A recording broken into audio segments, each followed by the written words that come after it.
Assalamualaikum warahmatullahi wabarakatuh. Berjumpa kembali bersama saya Husnil Kirom, instruktur Universitas Terbuka Palembang. Bapak Ibu rekan-rekan mahasiswa, apa kabarnya? Semoga semuanya sehat dan tetap semangat untuk menyelesaikan tugas-tugas tutorial dan tugas akhir dari Universitas Terbuka atau program di Universitas Terbuka ini. Bapak Ibu, pada kesempatan ini saya ingin berbagi kembali mengenai penulisan karya ilmiah.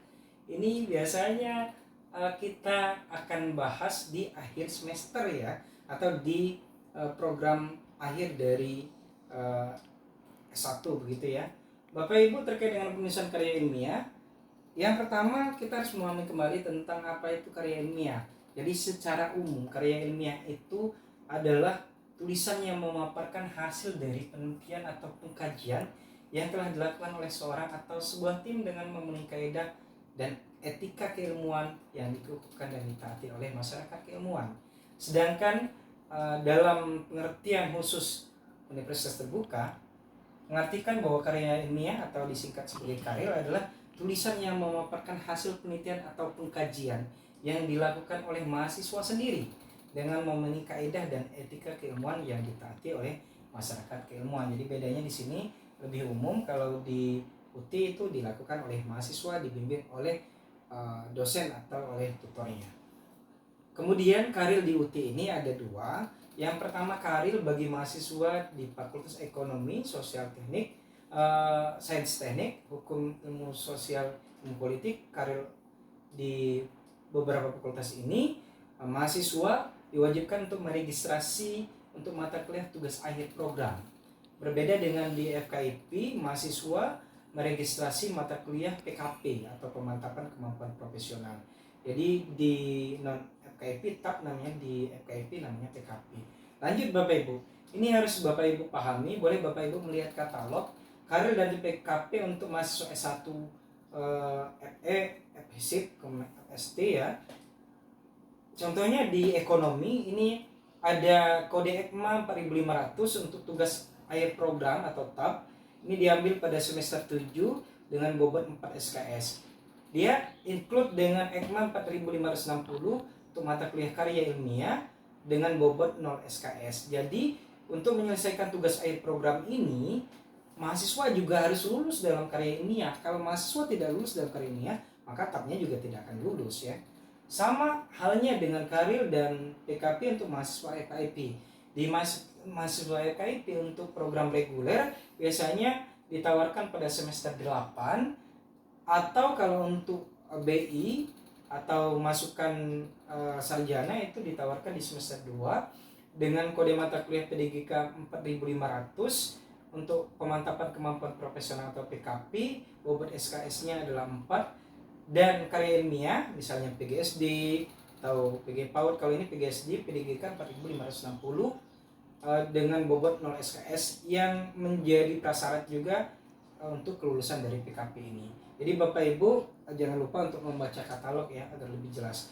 Berikutnya saya ingin menyampaikan secara singkat tentang apa sih isi dari karya ilmiah yang harus Bapak Ibu pahami. Yang pertama, secara garis besar, karya ilmiah itu isinya ada judul ya, judul artikel.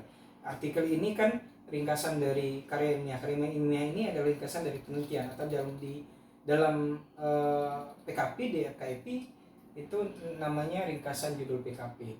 Kemudian nama penulis dan alamat email, nama pembimbing dan alamat email, nama institusi penulis dan pembimbing. Berikutnya abstrak dalam bahasa Inggris dan bahasa Indonesia. Lalu intinya ada pendahuluan, metode penelitian, hasil dan pembahasan, simpulan dan saran, dan yang terakhir adalah daftar pustaka. Ini tertulis referensi ya. Bapak Ibu, di judul artikel yang pertama yang harus saya sampaikan, judul ini mengikuti selingkung penulisan dari Universitas Terbuka. Biasanya ditulis dengan kapital 14 font, kemudian ditebalkan atau dibolkan. Kemudian di bawahnya ada nama penulis, berikut emailnya atau korespondensi, pembimbing 1, pembimbing 2, kemudian dilanjutkan prodi, fakultas, dan Universitas Terbuka. Kemudian jika di luar Universitas Terbuka biasanya menyebutkan institusi dari pembimbing masing-masing.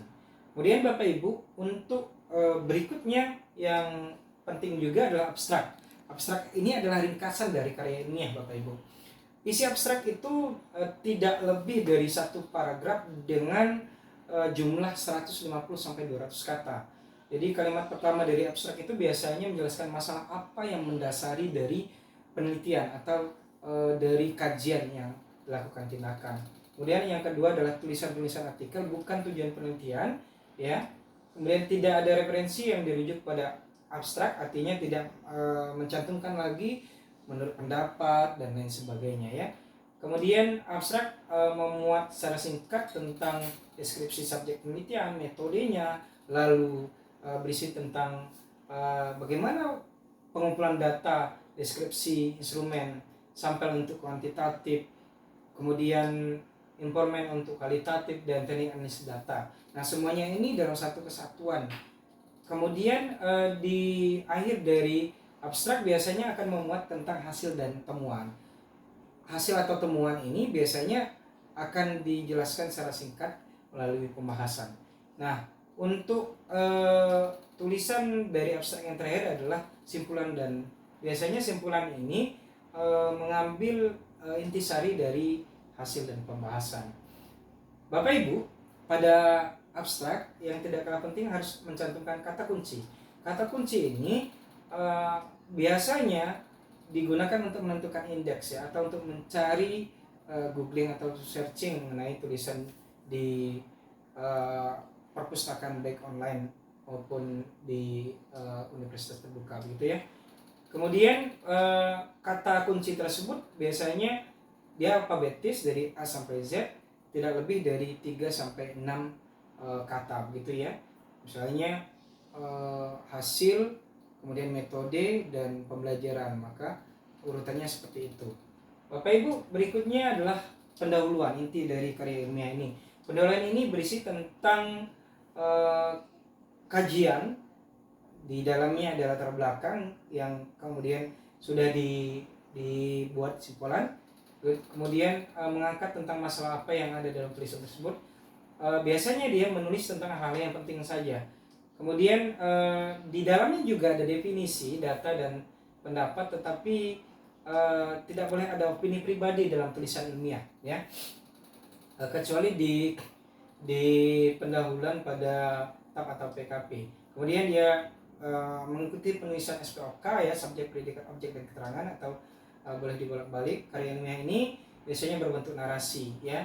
Dan dalam karya ilmiah ini tidak berupa pointer, ya, yang poin-poin saja, tetapi dia meringkaskan gitu dalam bentuk narasi.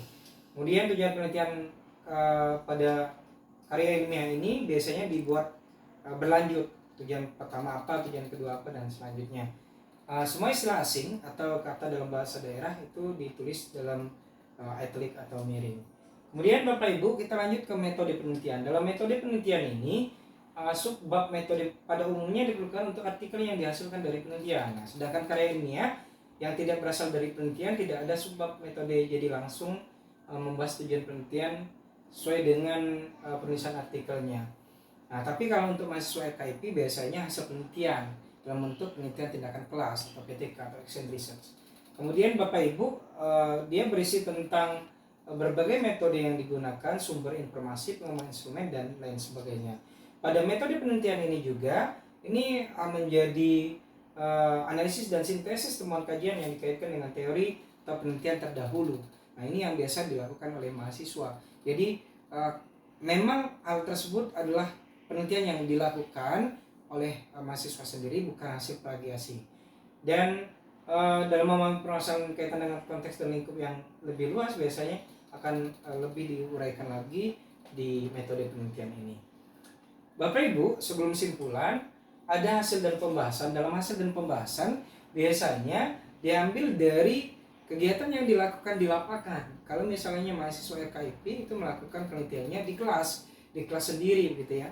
Boleh juga meminjam kelas, ya, tetapi dalam siklus atau daur ulang, gitu, karena ini adalah action research.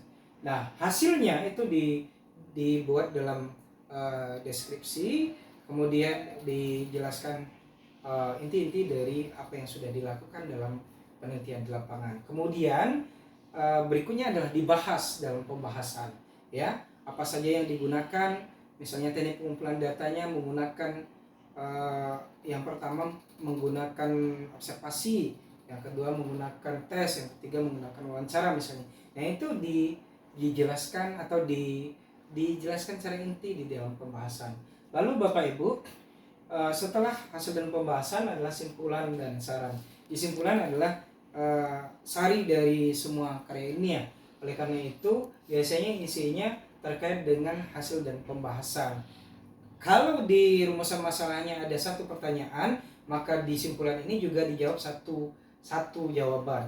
Kalau dua berarti di simpulannya juga ada dua jawaban atau dua penjelasan mengenai hasil dan pembahasan tadi. Kemudian Bapak Ibu, tidak ada referensi dalam simpulan ini karena sifatnya simpul berarti kecil atau sedikit gitu ya. Dan yang terakhir adalah referensi. Referensi ini adalah daftar pustaka. Daftar pustaka ini diambil dari berbagai sumber, misalnya buku, jurnal, kemudian artikel yang online gitu ya, kemudian perundang-undangan, dan juga bisa menggunakan buku materi pokok yang biasanya digunakan oleh mahasiswa UT gitu ya. Kemudian ketentuan lainnya bisa nanti Bapak Ibu tanyakan di dalam kolom chat dari YouTube ataupun dari media sosial yang saya bagikan. Kemudian dalam penulisan daftar pustaka ini, gaya selingkuhnya UTI mengikuti APA, American Psychological Association ya. Jadi biasanya dimulai dengan nama, kemudian tahun, lalu judul, lalu kota tempat terbit, dan nama penerbit.